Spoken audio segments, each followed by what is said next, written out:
मित्रों नमस्कार। यह हमारा YouTube चैनल संस्कृत सोरबम है।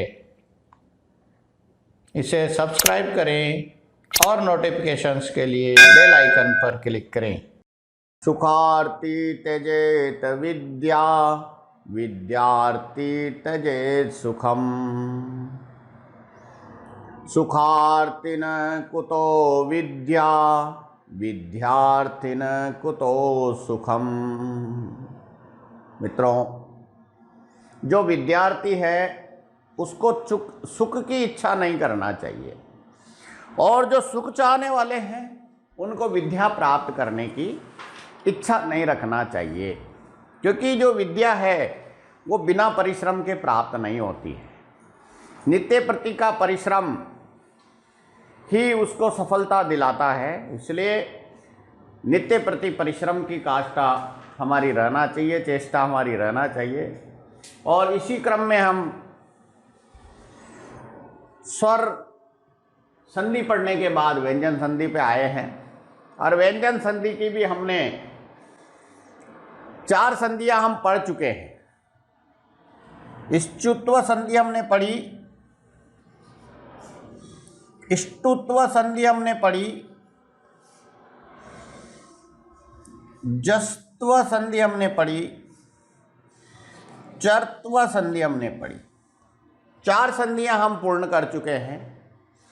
और 5वां जो सूत्र है हमारा पर सवर्ण संधि, उसको आज हम पढ़ने जा रहे हैं। यह सूत्र पाणिनि के अष्टाध्यायी पर आधारित है। इन सूत्रों के आधार पर हमारी संधि प्रक्रिया प्रकरण चल रहा है। तो आज हम पढ़ेंगे हल व्यंजन संधि का, हल संधि का पर सवर्ण संधि। और सूत्र क्या है?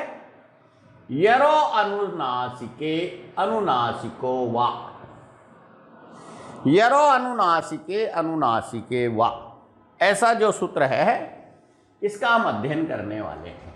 ये पाणिनि के अष्टम अध्याय के चतुर्थ पाद का पंचचत्वारिशत सूत्र है। तो संस्कृत का जब सूत्र ज्ञान हो जाता है तो संस्कृत बहुत सरल हो जाती है हमारे लिए। इसलिए हमको सूत्र का ज्ञान करना। यरो अनुनासिके अनुनासिको वा, क्या अर्थ है इसका? यरो यानी यर प्रत्याहार। हम अभी तक जो संज्ञा पढ़ते आ रहे हैं उनमें सब में प्रत्याहार का प्रयोग करते आ रहे हैं। माहेश्वर सूत्र के आधार पर जो प्रत्याहार हमने बनाए हैं, उन प्रत्याहार के आधार पर हमारे सारी संधियों के सूत्र चल रहे हैं। तो यहां पर यर प्रत्याहार आ रहा है। यरो अनुनासिके अनुनासिको वा, यानी यर पदांत से अनुनासिके, यर का पदांत हो, पद का अंत किससे हो? यर प्रत्याहार से। तो यर पदांता तस्य अनुनासिके परे, यदि यर पद के अंत में कौन सा आना चाहिए? यर आना चाहिए।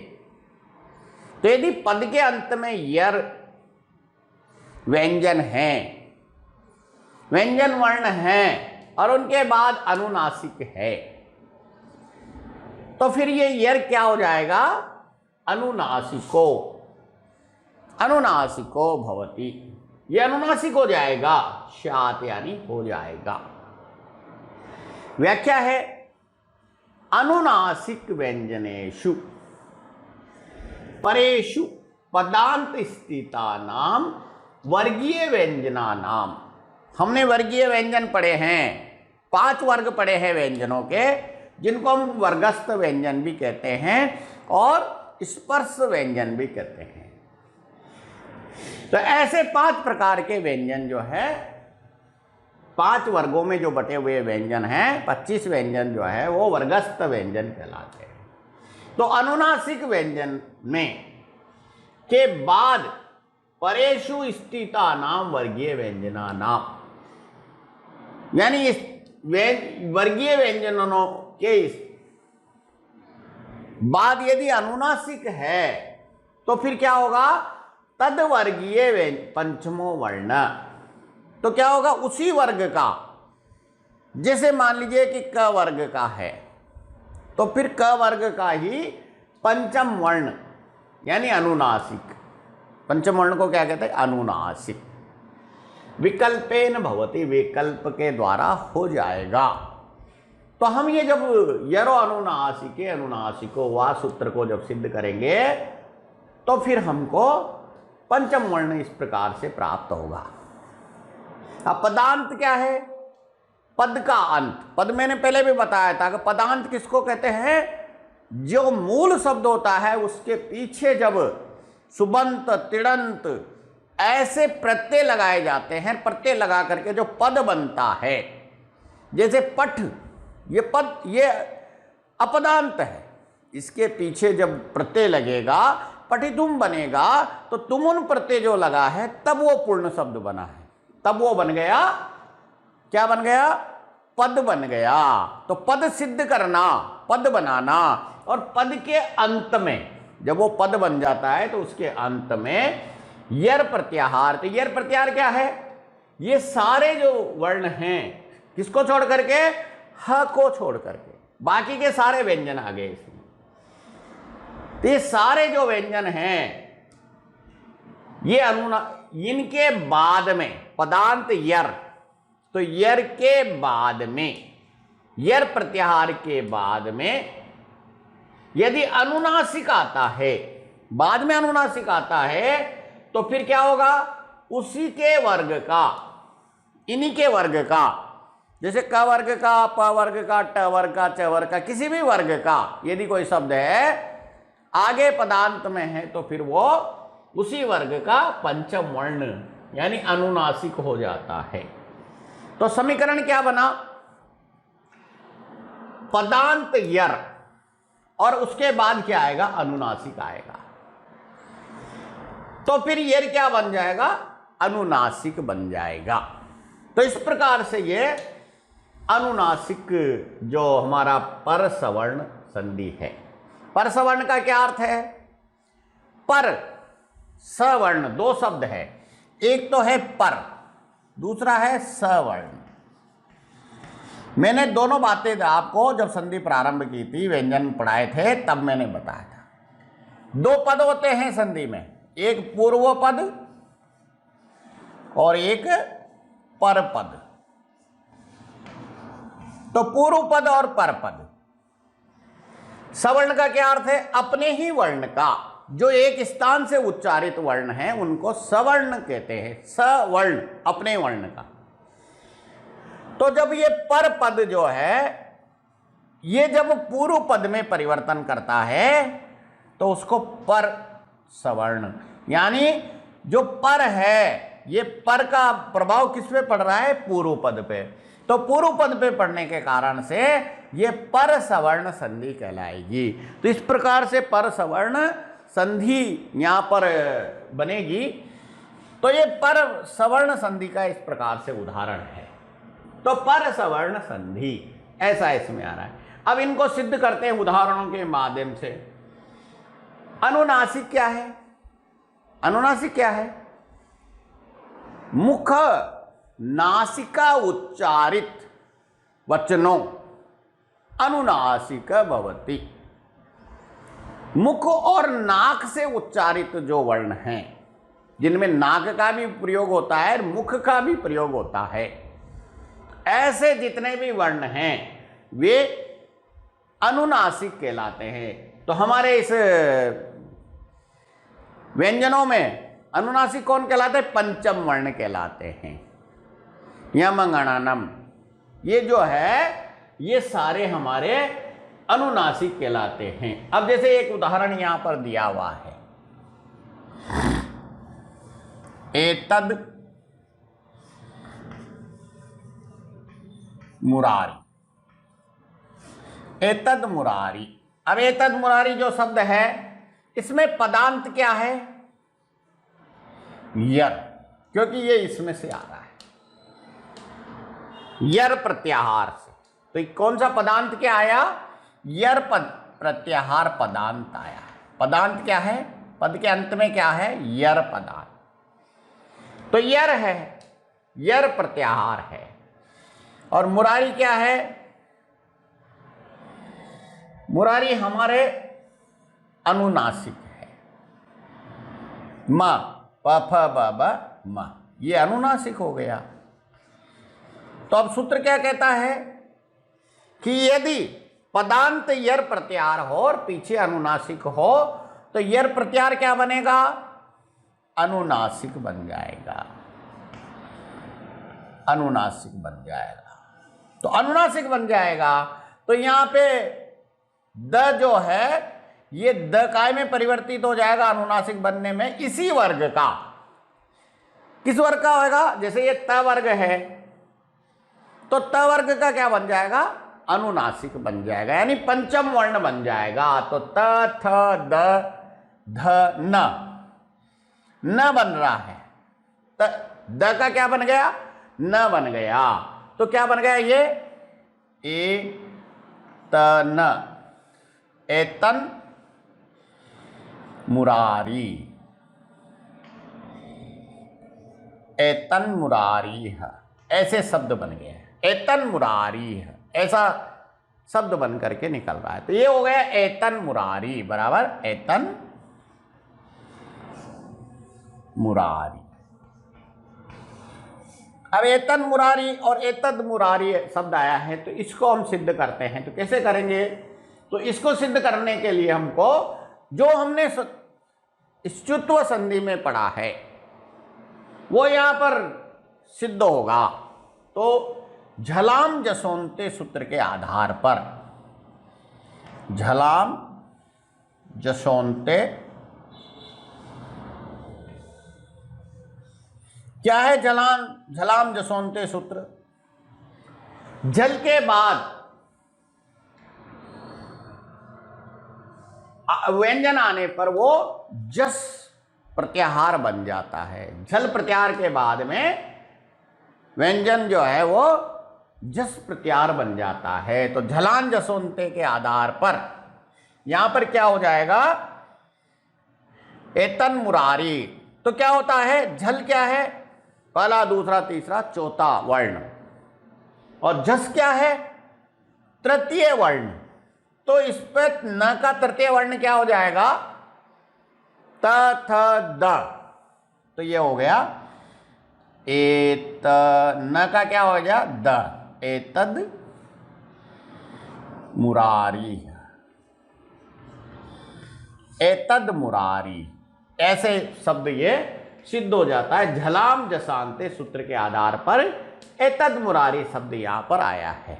लेकिन हमको क्या करना है, इस सूत्र को यहां पर काम लेना है, इसलिए एतद मुरारी की जगह क्या हो गया, एतन मुरारी। यानी न क्या है, यर प्रत्याहार के बाद में अनुनासिक आता है, या अनुनासिक आया है मुरारी म, इस कारण से ये यर जो है ये अनुनासिक बन जाएगा, यानी पदांत जो वर्ण है वो अनुनासिक बन जाएगा। इस कारण से यहां पर ये अनुनासिक बन गया है।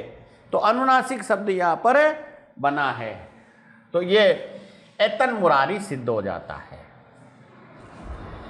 इसी प्रकार से और शब्द हैं, जैसे तत्मात्रम, तत्मात्रम,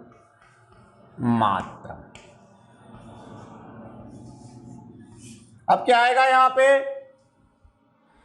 तो उसी सूत्र के आधार पर क्या बनेगा, यरो, यर प्रत्याहार।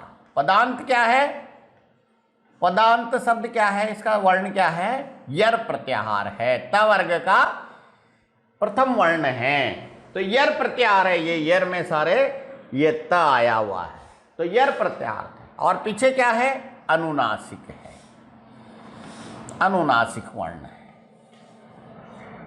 तो यर काय में परिवर्तित हो जाएगा, अनुनासिक में परिवर्तित हो जाएगा, अनुनासिक बन जाएगा, ये अनुनासिक बन गया है। तो क्या होगा, त काय में परिवर्तित हो जाएगा, यर बनने के कारण से अनुनासिक में हो जाएगा। तो इसी वर्ग का अनुनासिक क्या है, त थ द ध न। तो ये न में त काय में बन गया, त बराबर न आ गया, न में परिवर्तित हो गया। तो क्या बन गया? तन मात्रम, तन मात्रम। तो ये शब्द बन गया तन मात्रम, तन मात्रम। ऐसा ये शब्द सिद्ध होता है। तो इस प्रकार से इस सूत्र के आधार पर यर प्रत्याहार को हम किस प्रकार से अनुनासिक में परिवर्तन करते हैं। जैसे ककुभ, ककुब नायक, ये संधि विच्छेद है। अब इसका शब्द सिद्ध करना है हमको, तो वही पदांत क्या है? पदांत क्या है? यर प्रत्याहार। यर प्रत्याहार का शब्द है ये, यहां पे देख लीजिए आप, यर प्रत्याहार का शब्द है ये ब। ह को छोड़ करके सारे व्यंजन आए हुए हैं यर प्रत्याहार में, तो ब है। तो यर पदांत क्या है? यर है। और पीछे क्या है? न, अनुनासिक है। न क्या है? पंचम वर्ण है, अनुनासिक है। तो क्या बनेगा? यर प्रत्याहार अनुनासिक बन जाएगा, अनुनासिक हो गया। तो अनुनासिक बनने में ब का अनुनासिक क्या बनेगा? प फ ब भ म।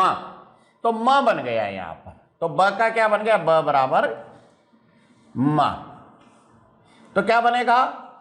क कु म, ककुम नायकः, ककुम नायकः।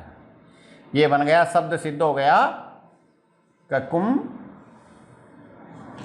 नायकः, ककुम नायकः। ऐसे शब्द सिद्ध होता है। तो यानी यर प्रत्याहार की जगह अनुनासिक का प्रयोग किस सूत्र के आधार पर? यरो अनुनासी को वा अष्टम अध्याय के चतुर्पाद के पंच चत्वारिशत सूत्र के आधार पर हम अनुनासिक शब्द बनाते हैं। यर प्रत्याहार का अनुनासिक शब्द ऐसे बनता है, जैसे वाक्मयम, जैसे वाक्मयम।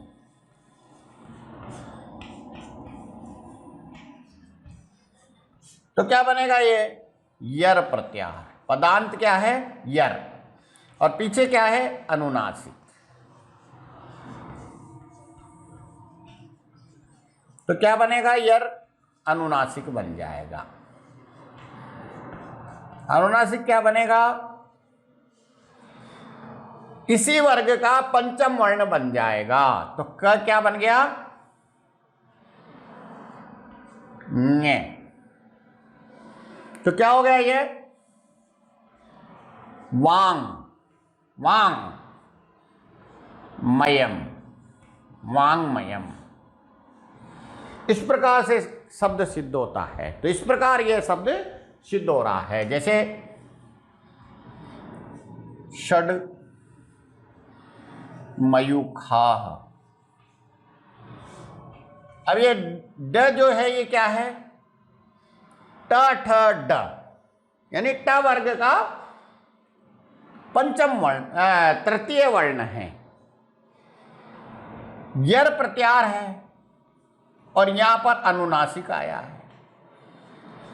तो क्या बनेगा? यर अनुनासिक बन जाएगा। तो क्या बनेगा? ड का क्या बनेगा? ट ठ ड ड ञ, ट ठ ड ड ञ, ञ बन जाएगा। तो क्या बन गया? ये ट ठ ड ड ण, अण बनेगा। तो ये क्या हो गया? क्षण मयूखाः, क्षण मयूखा। ऐसा शब्द ये, यानी पंचम वर्ण बनाना है। कब बनाना है? जब पीछे अनुनासिक आता है, पर पद में अनुनासिक आता है। पूर्व पद में यर प्रत्याहार है, पर पद में अनुनासिक है। तो पर पद का प्रभाव कहां पड़ेगा? पूर्व पद में। इसलिए पर सवर्ण संधि नाम हुआ है, क्योंकि पर पद का प्रभाव, सूत्र का प्रभाव पूर्व पद में पड़ रहा है, इसलिए यह पर सवर्ण संधि है। अगर पूर्व पद का प्रभाव पर पद में पड़ता तो क्या कहलाता? पूर्व सवर्ण संधि। लेकिन पूर्व सवर्ण संधि नहीं है, पर सवर्ण संधि। ये विषय समझने वाली बात है, ये बहुत महत्वपूर्ण विषय है, समझ का विषय है, बोध का विषय है कि हमको ये ध्यान रहना चाहिए। तो इस प्रकार से ये शब्द हमारे कई प्रकार के ऐसे शब्द जो है, ऐसे वर्ण हमारे आएंगे और हमको ये ध्यान रखना है। तो ऐसा जैसे मृत मयम, मृत यानी मिट्टी से बना हुआ, तो क्या हो जाएगा? ये त क्या है? यर प्रत्याहार है।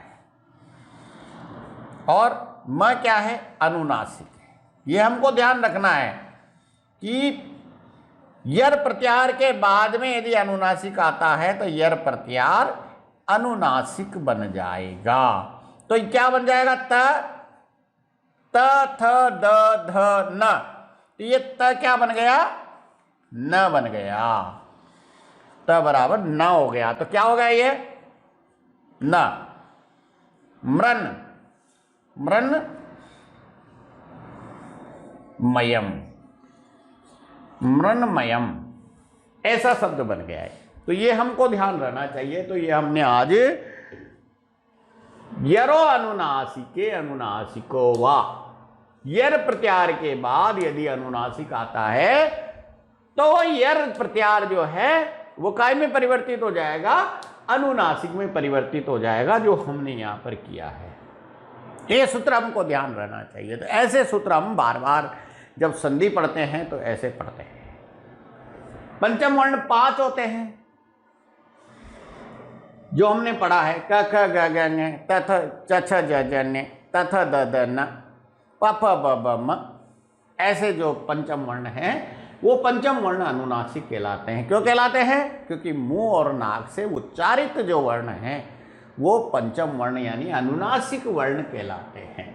तो ये अनुनासिक वर्ण इस प्रकार से बनता है, जिसका समीकरण हमने पढ़ा है।